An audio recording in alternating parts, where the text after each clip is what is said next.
सही नहीं है, महलू मठाई तो दही नहीं है।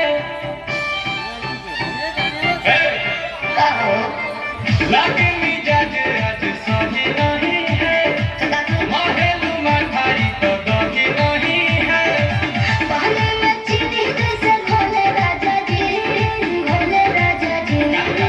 पहले में चीनी जैसे घोले राजा जी, घोले राजा जी। कमरिया घोले घोले, कमरिया घोले घोले, कमरिया घोले घोले घोले घोले घोले राजा जी। कमरिया घोले घोले घोले घोले घोले राजा जी। कमरिया गोले गोले गोले गोले गोले रानी जी, कमरिया गोले गोले गोले गोले गोले रानी जी।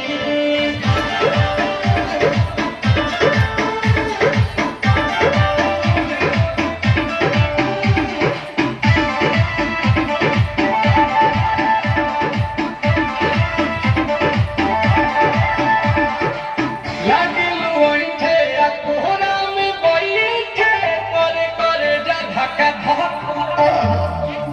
कहेलु झूठे की जाला ना उठे, होखे हमारा कसम।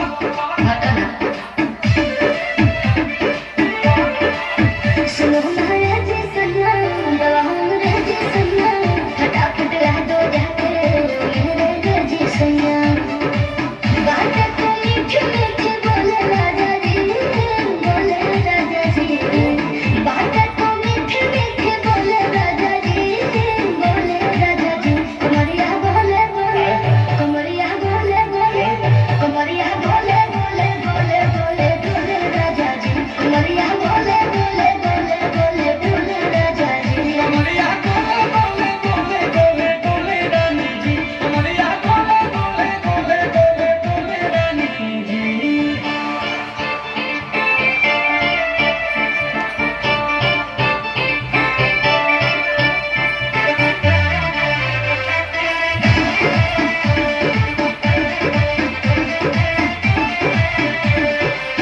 एहो हसीना इशारों के बिना, सीना से जलवा के शॉट।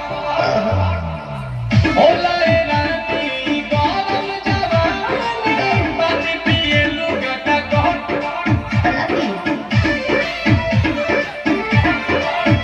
या कमरे में चलो जरा सा मोहब्बत मानो, तुम हो सीधे साधे, मैं हूँ ठमक छाया।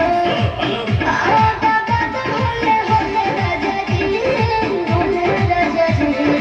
आओ बाबा तो होले होले राजा जी, होले राजा जी। कमरिया बोले बोले, कमरिया बोले बोले, कमरिया बोले बोले बोले बोले बोले राजा जी। कमरिया बोले बोले बोले बोले बोले राजा जी। कमरिया गोले